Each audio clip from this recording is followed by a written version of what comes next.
En la década de 1930, el recuerdo de la Primera Guerra Mundial todavía estaba muy presente.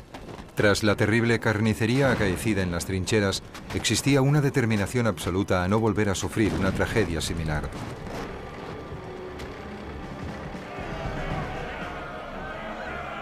En el período de entreguerras se produjo un serio intento de limitar las fuerzas armadas de las potencias europeas.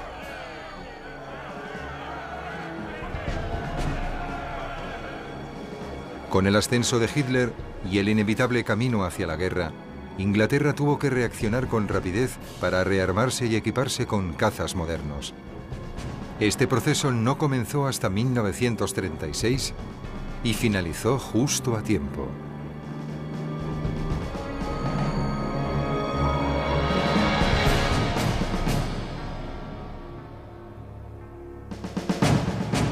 Sangre y acero.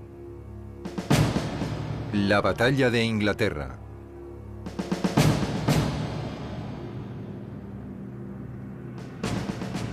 Si bien la Fuerza Aérea Británica disponía de modernos cazas, poco podía hacer esta en Francia para impedir el avance meteórico de la Blitzkrieg.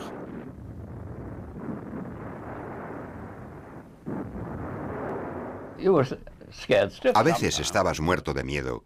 Es curioso, a lo que más temías era a chocar con algún otro aparato. Cuando te disparaban, parecía como si hubiera rayos viniendo hacia ti, como luces de colores que veías cómo pasaban por encima del ala, por ejemplo. Y entonces te dabas cuenta de que te estaban disparando, pero intentabas no pensar que por cada bala que veías, había otras 4 que no veías, porque resulta que por cada ráfaga solo salía una bala trazadora.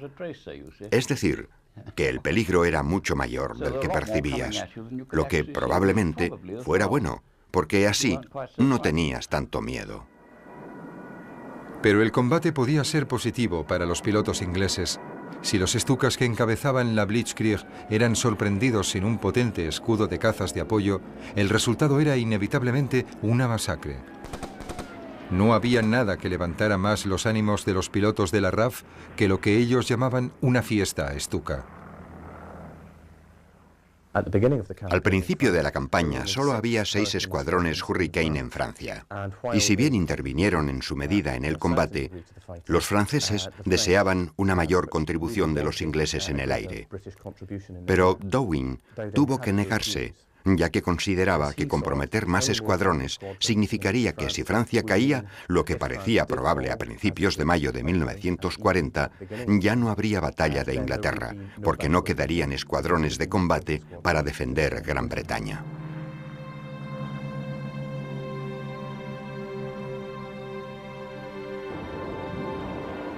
Algunos éxitos aislados en combates aéreos no iban a bastar para contener los implacables avances alemanes. Finalmente, los cuerpos expedicionarios británicos, junto con numerosas tropas francesas, se vieron acorralados cerca de Dunkerque.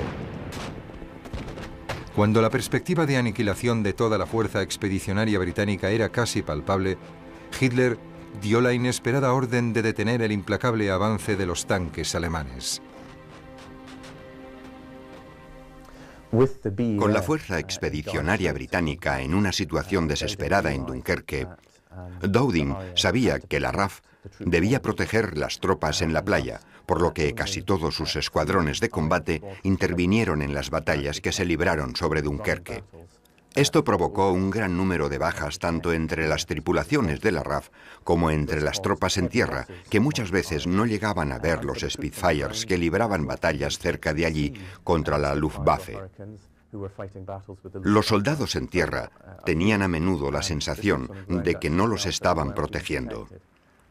No obstante, la contribución del llamado mando de caza fue crucial. Sin la acción de estos escuadrones de combate cubriendo y apoyando a las tropas aliadas, quizá la evacuación de Dunkerque no habría sido posible. Goering creía que se podía forzar la rendición de la fuerza expedicionaria británica atacándola desde el aire. Pero este sería el primer error importante de la Luftwaffe. Mientras los tanques alemanes retrocedían con gran frustración, la Luftwaffe bombardeó la ciudad y el puerto de Dunkerque. Pero los británicos sufrieron muchas menos bajas de las que Hermann Göring, lleno de arrogancia, hizo creer a Hitler. Aunque tuvo que abandonar en Francia todo su equipo pesado, el ejército británico pudo ser rescatado de las playas de Dunkerque y trasladado a la seguridad de Inglaterra. Los Spitfires y los Hurricanes eran como manzanas y naranjas. Las dos son frutas deliciosas, pero sustancialmente diferentes. En la práctica, por supuesto, el Spitfire se usaba generalmente en misiones a mayor altitud que los Hurricanes.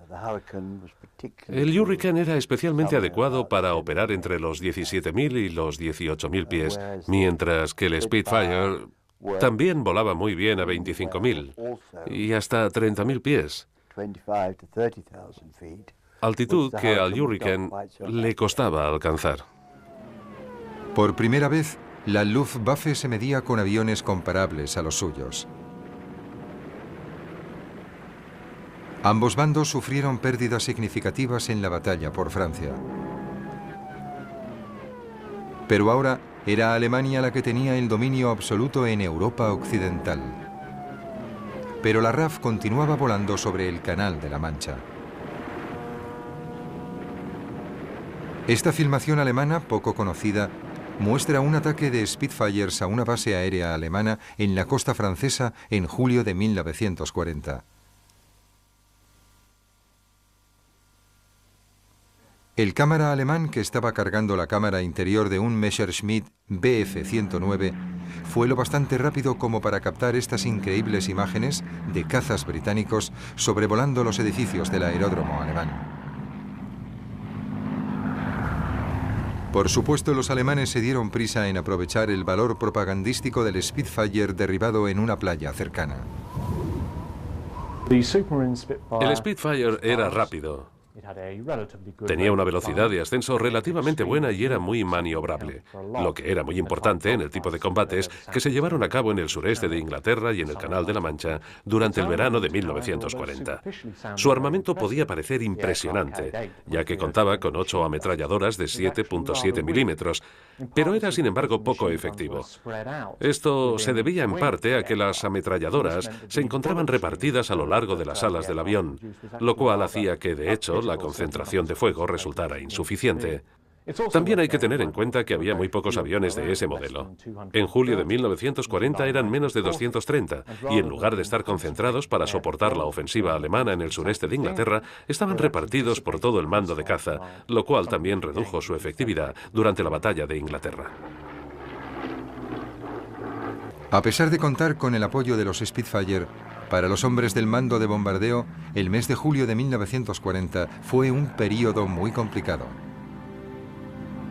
Después de la Primera Guerra Mundial, la ira de los aliados por los bombardeos aéreos alemanes, que causaron un gran número de bajas civiles, quedó patente en el Tratado de Versalles, que prohibía a Alemania disponer de fuerza aérea.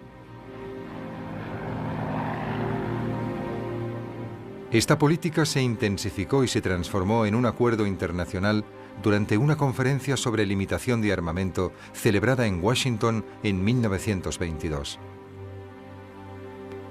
La declaración final afirmaba: quedan prohibidos los bombardeos aéreos dirigidos a aterrorizar a la población civil, a destruir o a dañar la propiedad privada que no sea de naturaleza militar o a herir a no combatientes.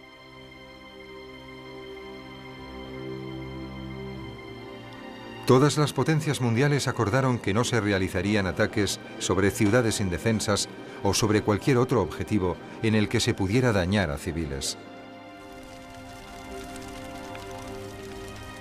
Desgraciadamente para los habitantes de Coventry y Dresden, estas nobles intenciones quedaron totalmente olvidadas en 1945, pero al menos durante los primeros meses de la guerra sirvieron de algo.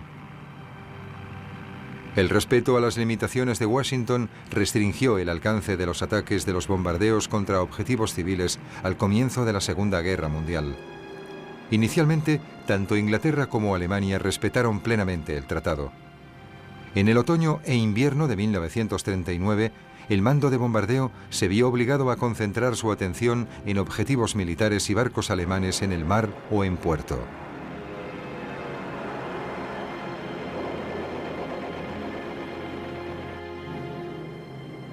Hubo misiones aéreas que sobrevolaron ciudades alemanas, incluida Berlín, pero lo que arrojaron fueron folletos de propaganda que no surtieron ningún efecto. Pero dichas misiones proporcionaron a las tripulaciones experiencia para las incursiones aéreas que realizarían posteriormente, aunque el impacto de la propaganda fuera nulo. Los combates aéreos duraban muy poco. El tiempo real de combate era muy corto. Y lo que ocurría era que te metías en un lío de aviones y te preguntabas cómo ibas a evitar el chocar con otros. Y de repente, el cielo estaba vacío y no podías ver a nadie más. Esto ocurría muy a menudo. Entonces había que intentar encontrar a quién seguir para volver a casa. Uno de los nuestros se coló en una formación de aparatos enemigos, aunque afortunadamente se puso al final y no le vieron. Este tipo de cosas también ocurrían. Por alguna razón, el comandante y yo siempre acabábamos juntos. Nos encontrábamos en el cielo, y no porque nos estuviésemos buscando, sino simplemente buscaba cualquier avión y resultaba ser el suyo. Los alemanes también se vieron obligados a concentrarse en objetivos militares y en acciones de propaganda como esta patrulla inofensiva sobre las islas del Canal realizada por la tripulación de un Heinkel 111. Más tarde, estos bombarderos se utilizarían sobre Londres con ánimo destructivo. La Blitzkrieg había obtenido una destacable serie de victorias, pero con el inicio de la batalla de Inglaterra, el papel de la Luftwaffe iba a cambiar. La guerra relámpago de corto alcance que tantas victorias había reportado en Polonia y en Francia ya no era adecuada, y la Luftwaffe pasó a centrarse en una larga guerra de desgaste. El 16 de julio Hitler firmó la directiva número 16 del Führer en la que se exponían los planes para invadir Inglaterra. La Luftwaffe iba a llevarse la peor parte del combate inicial, ya que le fueron asignadas misiones que entrañaban gran dificultad. Una de las primeras sería anular las defensas costeras inglesas y cerrar el canal a los barcos británicos.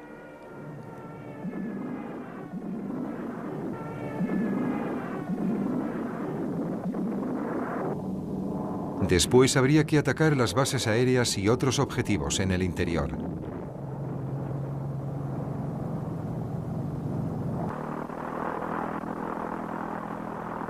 La segunda y tercera fuerzas aéreas de Göring se encontraban en Francia y en Bélgica. Sus principales adversarios eran los Hurricanes y los Spitfires del mando de caza de la RAF. Los comandantes de la Luftwaffe eran perfectamente conscientes del relativamente corto alcance de sus cazas. Cuanto más tuvieran que adentrarse en Inglaterra, menor sería el tiempo del que dispondrían para combatir. Los comandantes alemanes esperaban destruir el mayor número posible de cazas durante los combates sobre el canal. Los combates aéreos sobre el Canal de la Mancha a principios del verano de 1940 pueden ser considerados un preludio de la propia batalla de Inglaterra. Los alemanes querían eliminar el tráfico marítimo británico del canal como condición previa a la Operación León Marino, que así se llamaría el asalto anfibio al sur de Inglaterra. También deseaban paralizar las comunicaciones comerciales de Inglaterra con sus colonias. Dichos combates se alargaron desde principios de junio, poco después de la caída de Dunkerque, hasta principios de agosto. Durante este periodo, unos 26 convoyes británicos fueron atacados en el Canal de la Mancha, lo que provocó una serie de combates aéreos relativamente intensos sobre el canal al estar protegidos por el mando de caza. Pero desde mediados de agosto se haría imposible defenderlos de forma eficaz, por lo que estos convoyes fueron detenidos, comenzando la auténtica batalla de Inglaterra. La batalla del canal empezó realmente el 10 de julio de 1940, cuando varios Stukas dañaron seriamente a 2 desprevenidos destructores de la Marina Real. A lo largo de las semanas siguientes, las aterradoras sirenas aéreas de los Stukas se oyeron cada vez con mayor frecuencia, a causa de los reiterados ataques alemanes a los convoyes costeros.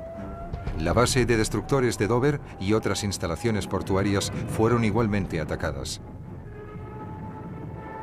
Todos los pilotos de los Stukas habían recibido entrenamiento específico en ataques a barcos, algo que entraña gran dificultad, puesto que es muy difícil estimar la altitud sobre el mar, especialmente si está en calma.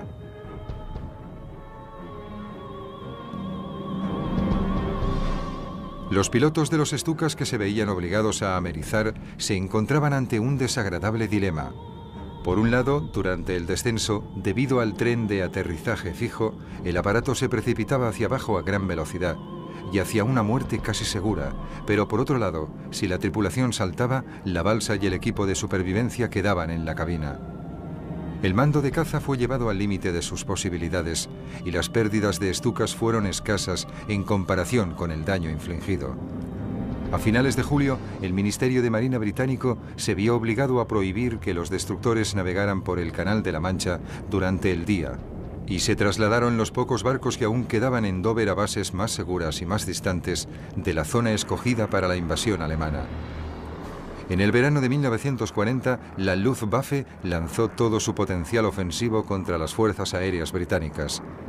Goering había recibido la misión de destruir la capacidad de la RAF en el sur de Inglaterra. Era esencial que la Luftwaffe llegara a controlar por completo el espacio aéreo durante la invasión que se planeaba.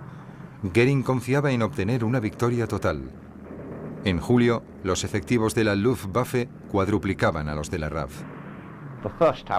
La primera vez que vi un avión enemigo, nosotros éramos 12 y ellos más de 300, lo que me sorprendió bastante.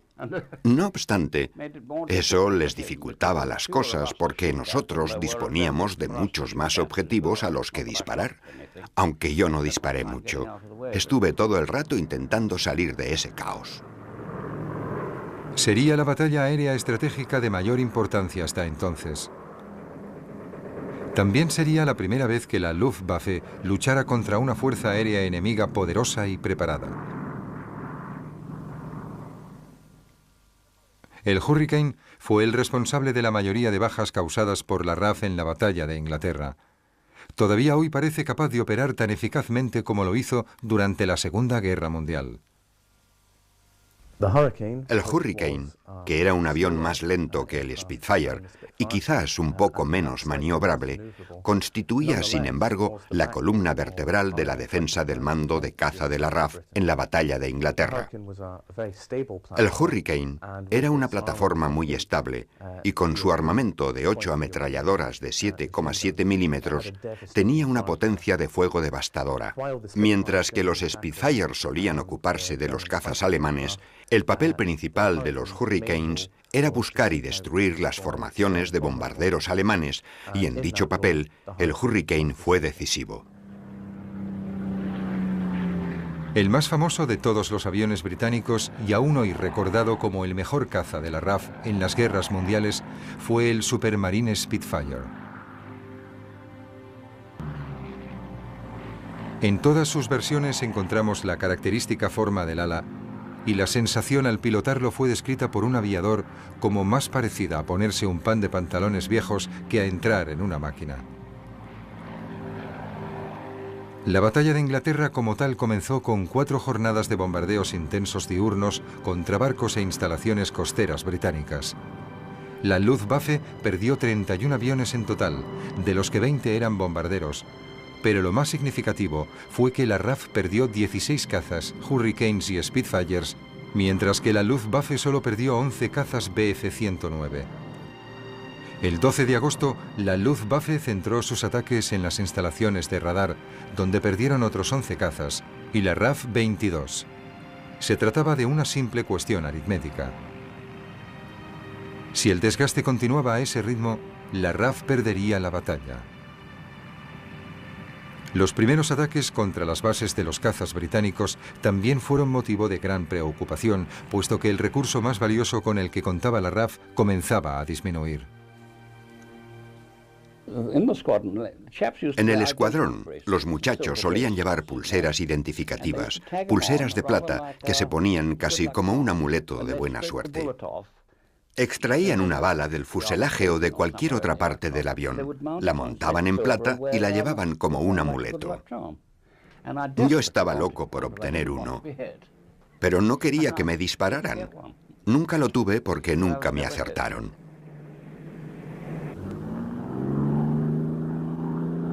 A pesar de las pérdidas sufridas por la RAF, algunas unidades de la Luftwaffe sufrieron todavía más.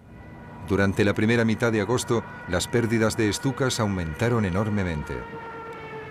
El 19 de agosto, por orden personal de Hermann Göring, se retiraron los bombardeos en picado de las operaciones en la línea de fuego. Los Stukas fueron trasladados a la zona del paso de Calais para descansar y prepararse para la invasión. Resultaría ser una larga espera. El Stuka era un arma letal, altamente precisa y aterradora en el ataque, pero requería unas condiciones de superioridad aérea. Si no actuaba bajo dichas condiciones, su poca velocidad de combate y su torpeza en el aire lo hacían extremadamente vulnerable a los ataques de los cazas británicos. Y por supuesto, en el verano de 1940, o por lo menos a mediados de agosto de 1940, los alemanes no gozaban de superioridad aérea en el sureste de Inglaterra. Cuando un bombardero Stuka terminaba el vuelo en picado, iba tan lento que se convertía en un objetivo muy fácil para un Hurricane o un Spitfire. Durante los primeros días de la batalla, se derribaron Stukas en número tan elevado y con consecuencias tan graves que la Luftwaffe decidió finalmente retirarlos. El día 13, Göring cometió el primero de lo que sería una serie de errores garrafales que acabarían provocando que la Luftwaffe perdiera la batalla. En vez de intensificar la ofensiva contra el mando de caza, los bombarderos alemanes fueron enviados a atacar astilleros tan distantes entre sí como Swansea, Aberdeen y Belfast. Al intentar proteger columnas de bombarderos tan dispersas, la Luftwaffe perdió 24 cazas por 14 de la RAF. Aún más importante fue el hecho de no haber causado daño alguno a las bases aéreas del mando de caza. Göring, con su acostumbrada indecisión y buscando diferentes maneras de obtener una victoria rápida, no estaba capacitado para dirigir la batalla de Inglaterra en el bando alemán. Cambiaba continuamente los objetivos, que en julio pasaron de ser el canal a las fábricas de aviones. En agosto fueron las estaciones de radar, luego las bases aéreas de la RAF y finalmente, en septiembre, la misma ciudad de Londres. Así pues, Göring nunca fue capaz ni poseyó el temperamento adecuado para mantener la presión sobre la RAF en un momento tan crítico como ese. Afortunadamente, los efectos de la ofensiva de la Luftwaffe contra las bases aéreas de cazas quedaban compensadas por la mala labor de los servicios de inteligencia alemanes. A menudo se fijaban como objetivo bases aéreas o fábricas equivocadas. A medida que la batalla progresaba, las pérdidas de cazas británicos eran grandes, pero las de la Luftwaffe lo eran aún más. Solamente el día 15 de agosto fueron destruidos 50 aviones alemanes. Entre el 13 y el 18, los alemanes perdieron 350 aviones por 170 de la RAF. En esta batalla de avión contra avión, los vulnerables Stukas ya habían sido retirados del combate. Solo los Bf-109 habían demostrado ser capaces de enfrentarse a los Spitfires y a los Hurricanes en igualdad de condiciones, pero existían graves dificultades logísticas. El Messerschmitt 109E, que fue el caza monomotor estándar de la Luftwaffe durante la batalla de Inglaterra, era un avión muy eficaz. Tenía un peso adecuado y muy buena potencia de fuego.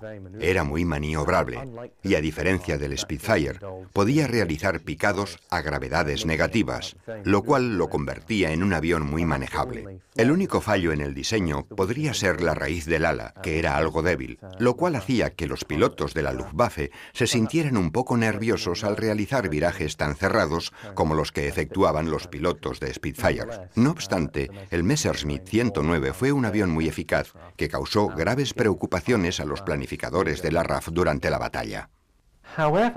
Sin embargo, el Messerschmitt 109 presentaba varios fallos importantes. El primero era su alcance.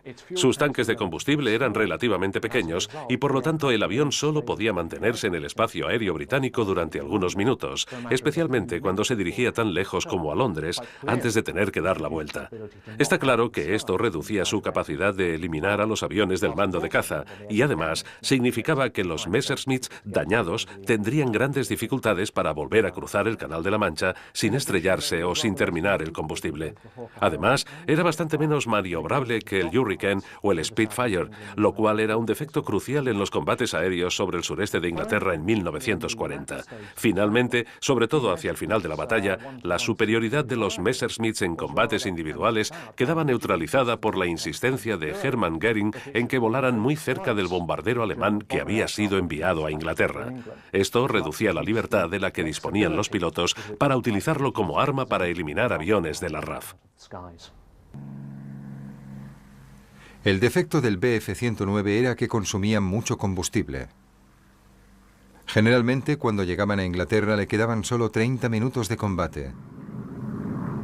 La RAF contaba con otra ventaja, menos obvia, puesto que si un piloto alemán se veía obligado a saltar del avión sobre suelo inglés, automáticamente se convertía en prisionero de guerra, mientras que los pilotos de la RAF que saltaban podían estar de regreso a su base y volar de nuevo ese mismo día, y los aviones eran más fáciles de sustituir que los pilotos entrenados. Si nos derribaban, podíamos saltar y normalmente caíamos en territorio amigo. Los alemanes eran derribados sobre el mar o en territorio enemigo. Muchos de los polacos en nuestro bando sufrieron porque les confundían con alemanes. Teníamos polacos y franceses en el escuadrón. De hecho, teníamos al único noruego, John Skalk. Pienso que los escuadrones mixtos solían tener la moral más alta que los otros. Y, por supuesto, nosotros no odiábamos a los alemanes de la misma forma que los polacos o los checos. Ellos realmente los odiaban. Y cuando entraban en combate, lo hacían muy en serio. Nosotros también nos lo tomábamos muy en serio, pero no como ellos. Göring intuyó la capacidad de resistencia de la RAF y ordenó que se centraran todos los esfuerzos en las bases aéreas de cazas.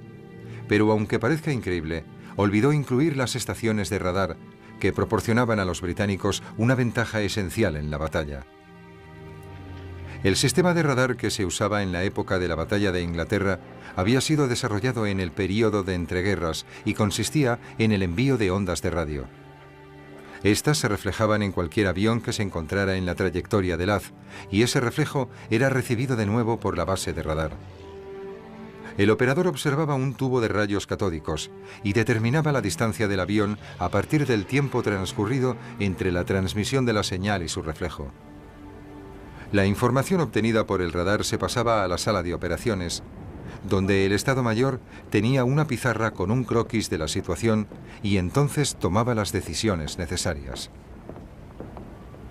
Estas decisiones se comunicaban a las bases aéreas del sector y de ahí pasaban a las bases satélites desde las que los cazas salían en busca de sus objetivos. Los aviones británicos llevaban transmisores de señales que les identificaban como amigos ante el radar, que luego se podían utilizar para guiar al avión hacia su objetivo. Los pilotos estaban encantados con la efectividad de los datos del radar sobre aviones enemigos que se acercaban y el seguimiento que hacía el cuerpo de observadores.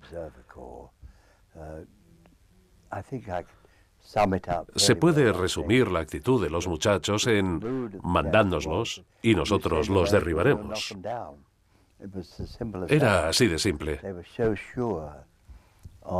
Confiaban mucho en la eficacia de la organización terrestre que les apoyaba. El radar se complementaba con el trabajo de los miembros del Real Cuerpo de Observadores que escrutaban el cielo del canal con instrumentos más convencionales, como telescopios y prismáticos. Sin embargo, las antenas de las diversas estaciones de radar destacaban claramente en muchas colinas. Estos eran los puntos en los que los alemanes centraban su atención, en un intento de dejar ciego al mando de caza. El primer ataque se había producido el 12 de agosto de 1940. Se envió una escuadrilla de Bf-109 para atraer a la defensa de los cazas. Entonces, la fuerza principal de Stuka se dirigió a las estaciones de radar. Muchas temblaron a causa de los explosivos de gran potencia que les cayeron cerca. La estación de Bednor, en la isla de White, estuvo inutilizada durante 3 días cruciales. El concepto alemán inicial era sólido, pero la planificación y la ejecución dejaron mucho que desear. Aparte del caso de Bednor, causaron pocos daños irreparables al sistema y el control de dirección de cazas siguió funcionando. Los líderes alemanes, principalmente Göring, seguían pensando que este debía de ser el camino a seguir. Dio orden de realizar un ataque total lo antes posible, pero el primer ataque sería contra las bases aéreas adelantadas. Eso fue Adlerangriff, ataque de las águilas. A pesar de los discursos y de la planificación, el ataque de las águilas se inició de forma desorganizada. La orden original dio instrucciones de comenzar poco después del 5 de agosto. Pero las condiciones meteorológicas no permitieron un ataque hasta el día 13. Se dio la orden, pero se anuló poco después del despegue. Muchos bombarderos alemanes no recibieron dicha orden de retirada. Hacia las 7 de la mañana, una fuerza de Dornier 17 bombardeó las bases costeras de Sheerness y Eastchurch con certera precisión. Causaron grandes daños, pero no les acompañaba la escolta de cazas y sufrieron muchos ataques del mando de caza británico. No obstante, la nueva estrategia de la Luftwaffe tuvo cierto éxito y a medida que aumentaban las pérdidas, se reducía el número de cazas operativos de la RAF. Las fábricas británicas podían compensar los aparatos perdidos, pero no había suficientes pilotos. Una a una, las bases de cazas resultaron dañadas, hasta tal punto que prácticamente no podían estar operativas. La verdad es que aprendimos de los alemanes, porque habían estado en España. Los italianos habían estado en otras partes y sabían más de ese tipo de cosas que nosotros, mucho más, y además eran mejores. Nos derribaban con bastante frecuencia y disparaban a los que se apartaban, al piloto que no estaba en formación. Los veían con mucha facilidad. Perdimos muchos pilotos así, pero realmente no los podías proteger porque estabas demasiado ocupado formando con los otros sin examinar el cielo y concentrándote más en nuestro líder. Pero con el tiempo aprendimos.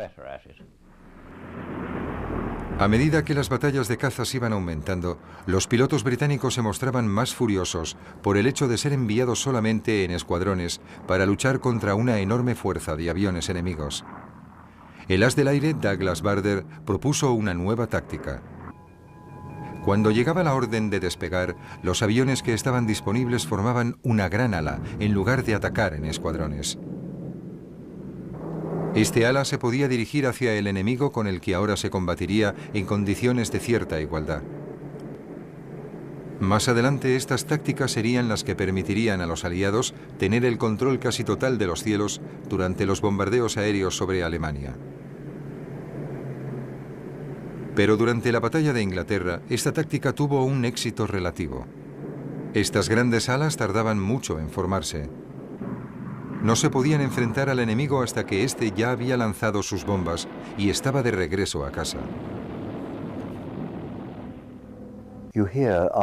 Se decía que si derribabas al piloto después de que hubiera cumplido su misión, eso tenía un cierto efecto disuasorio. Y es cierto. Pero no tenía el mismo efecto en la gente que sufría los bombardeos. Dowding y los otros líderes sabían que si aquello se convertía en una guerra de desgaste, Inglaterra perdería la batalla y probablemente la guerra. Simplemente no había suficientes aviones ni pilotos disponibles para combatir contra los alemanes en igualdad de términos y ganar. La única opción para Inglaterra era mejorar la táctica de enviar grupos reducidos de cazas contra grandes grupos de bombarderos. Mientras tanto, el mando de caza se apuntaría a una victoria ante el ataque de las águilas, consiguiendo únicamente sobrevivir. Esa victoria fue difícil. Durante 25 días, los bombardeos aéreos siguieron el mismo esquema. La Fuerza Aérea Alemana atacaba bases aéreas y fábricas de aviones para intentar expulsar a la RAF de los cielos. A finales de agosto, la RAF no disponía de más de 350 cazas operativos, y para mantener el ritmo, los pilotos realizaban hasta 4 vuelos diarios. La derrota final era solo cuestión de tiempo. Pero a menudo, un pequeño suceso cambia por casualidad el curso de la batalla. El 24 de agosto, algunos bombarderos de la Luftwaffe sobrepasaron su objetivo y por error lanzaron sus bombas sobre Londres. Actualmente, ambos bandos admiten que estos ataques de bombarderos alemanes sobre Londres los realizaron por equivocación pilotos que habían recibido instrucciones de bombardear Rochester y el estuario del Támesis y que cometieron un error humano. No obstante, dicho error en la localización del objetivo tuvo lugar en el momento álgido de la batalla de Inglaterra y la respuesta británica fue, por supuesto, contundente. La noche del 25 de agosto de 1940, los aviones del mando de bombardeo realizaron su primera incursión sobre Berlín en un ataque de represalia por las bombas lanzadas sobre Londres. El ataque aéreo británico provocó indignación en Berlín, pero militarmente no se consideró que este primer bombardeo aéreo del mando de bombardeo sobre la capital alemana hubiera tenido gran éxito. Solo 29 pilotos afirmaron haber reconocido Berlín y la mayoría de las bombas explotaron en pleno campo. Si bien no se trató de un éxito táctico como misión de bombardeo, este primer ataque aéreo británico tuvo consecuencias estratégicas extraordinarias. El ataque sorprendió a los berlineses que vieron cómo su ciudad era agredida. Mientras, un indignado Hitler juraba venganza y Göring recibía órdenes de bombardear Londres. A pesar de que la Luftwaffe estaba a punto de obtener una victoria decisiva sobre los cazas de la RAF, Hitler estaba furioso. Alemania no tuvo otra opción que dejar escapar la oportunidad y redirigir todos sus esfuerzos contra Londres. Los efectos de los bombardeos sobre las ciudades fueron bastante limitados. Si bien en algunas ocasiones los ataques a objetivos civiles causaban cierto efecto sobre la moral ciudadana e incluso pánico, en general las deficiencias estratégicas del bombardeo solo hacían que la gente se indignara y provocaban la determinación de contraatacar. Así pues, esos bombardeos no fueron un método de combate especialmente eficaz, aunque el mando de bombardero de la RAF destinó esfuerzos considerables en la Segunda Guerra Mundial. La furia de Hitler llevó a Göring a cometer su mayor error táctico. Justo cuando la Luftwaffe estaba a punto de conseguir la victoria sobre la RAF en la batalla de Inglaterra, ordenó a sus fuerzas que dejaran de atacar las bases aéreas de cazas e inició los bombardeos sistemáticos sobre Londres y sobre otros objetivos civiles. El deseo ciego de venganza de Hitler y las ganas de Göring de complacer a su jefe concedieron al mando de caza la tregua que necesitaba para recuperar fuerzas. Este breve descanso fue clave para la victoria británica en la batalla de Inglaterra. Por parte británica, los hombres del mando de bombardeo no eran conscientes de la importancia de su papel para llegar al punto de inflexión de la guerra. Estaban preocupados por las dificultades que habían encontrado los bombarderos disponibles para llegar a Berlín con una carga considerable de explosivos y poder regresar. Las enormes pérdidas que los cazas alemanes provocaron en los bombarderos británicos durante los primeros ataques sobre Alemania hicieron que el mando de bombardeo decidiera sustituir los ataques diurnos por los nocturnos, y esto se mantendría hasta el final de la guerra. El 7 de septiembre, el mando de caza estaba prácticamente en las últimas, y como si se tratara de un milagro, el patrón de la guerra aérea cambió de repente. Mientras Goering insistió en bombardear bases aéreas de la RAF, la Luftwaffe obtuvo grandes logros. La RAF se estaba viniendo abajo. Pero bajo la presión de Hitler, Goering decidió el 3 de septiembre cambiar el objetivo por Londres. Con el primer bombardeo aéreo sobre la ciudad, el 7 de septiembre, se redujo la presión sobre las bases aéreas de la RAF y permitió al mando de caza recuperarse.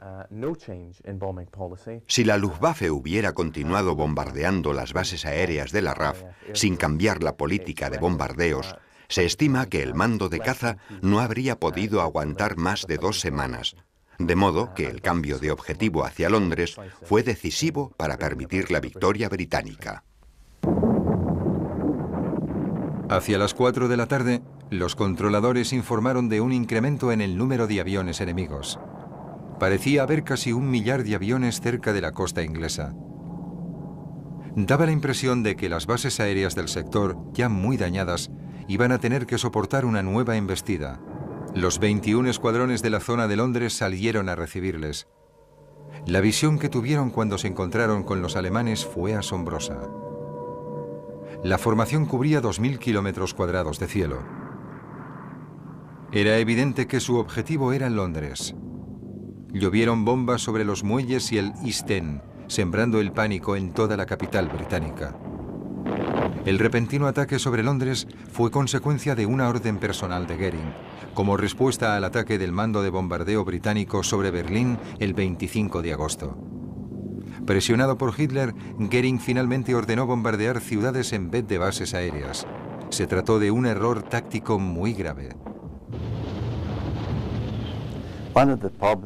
Evidentemente, uno de los problemas con los Spitfire y los Hurricane era que en realidad solo podías interceptar a un bombardero por pura casualidad.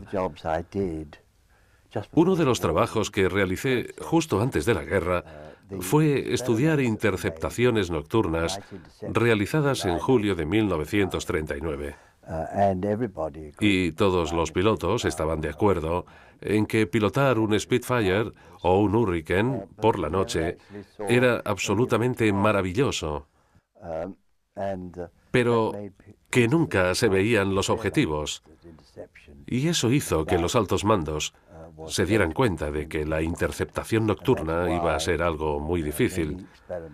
Por eso, en esa época se iniciaron muchos experimentos con radar, tanto terrestre como aéreo. Goering había perdido de vista sus prioridades estratégicas y al desviar la atención de la Luftwaffe del bombardeo incesante sobre las bases aéreas y las fábricas británicas, proporcionó a la RAF el tiempo necesario para realizar reparaciones y preparar refuerzos. Los pilotos británicos también estaban recuperando fuerzas porque tenían que efectuar menos incursiones al día. Las agotadas tropas del mariscal jefe del aire, Dowding, tuvieron un descanso para poder reparar las bases aéreas y reponerse. Londres absorbía como una esponja el castigo que le infligían los bombarderos, pero las pérdidas de la Luftwaffe aumentaron. Durante el mes de septiembre, el entrenamiento y las tácticas superiores dieron ventaja a los Hurricanes y los Spitfires sobre el Bf-109. El primer gran ataque alemán del día fue desbaratado por una formación en gran ala antes de llegar a la capital. Los bombarderos alemanes dispersos se vieron obligados a bombardear objetivos al azar en el sur de Inglaterra. Más tarde, ese mismo día, a una segunda formación alemana le ocurrió algo similar. Los Hurricanes y Spitfires se habían rearmado, habían repostado y sumaban 170 aviones. Aunque esto significaba que no había reservas, finalmente los cazas británicos se enfrentaban al enemigo en número suficiente como para causarle pérdidas significativas. Goering intentó obviar esta realidad. Creía que la RAF no aguantaría mucho tiempo más.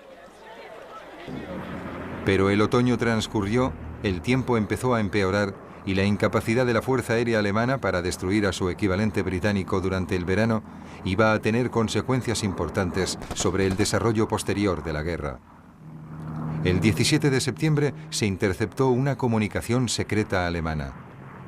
Ordenaba el aplazamiento indefinido de la invasión de Inglaterra.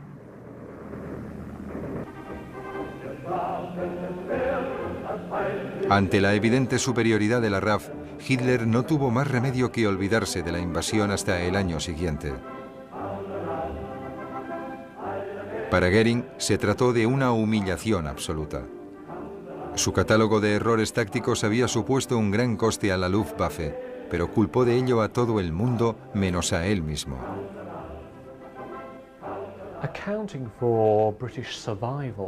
Sería absurdo hablar de la supervivencia británica sin mencionar a algunos protagonistas. Es evidente que el valor y el talento de los pilotos de cazas británicos y de la Commonwealth, que día tras día surcaban los cielos del sureste de Inglaterra y del Canal de la Mancha para enfrentarse a las fuerzas aéreas alemanas, superiores a ellos, es algo que aún ahora me parece extraordinario y merecedor de la mayor admiración. Pero creo que, en general, la razón principal por la que Inglaterra sobrevivió al verano de 1940 fue la decisión de Goering del 7 de septiembre de 1940 de alejar a la Luftwaffe de las bases aéreas de la RAF y redirigirla hacia la zona de Londres.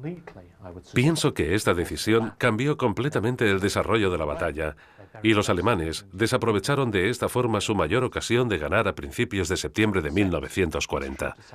Así que, en cierto modo, es verdad que Inglaterra no ganó realmente la batalla, sino más bien fue Alemania quien la perdió. Los principales factores en la victoria británica son bastante diversos.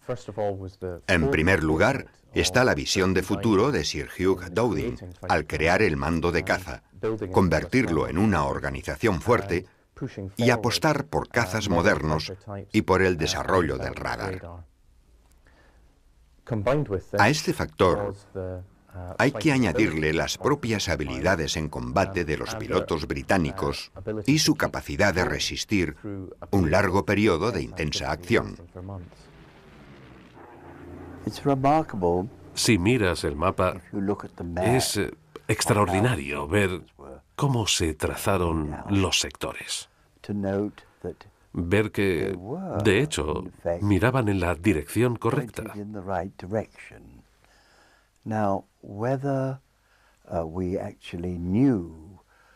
Ahora bien, si sabíamos o no cuáles eran los planes de Alemania, seguirá siendo un tema de debate.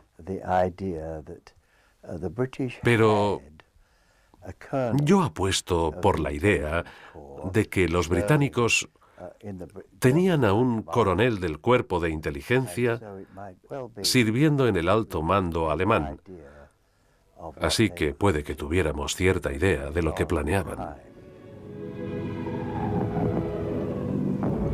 Durante la primavera de 1941 continuaron los ataques nocturnos sobre Inglaterra, que causaron grandes daños y muchas pérdidas humanas.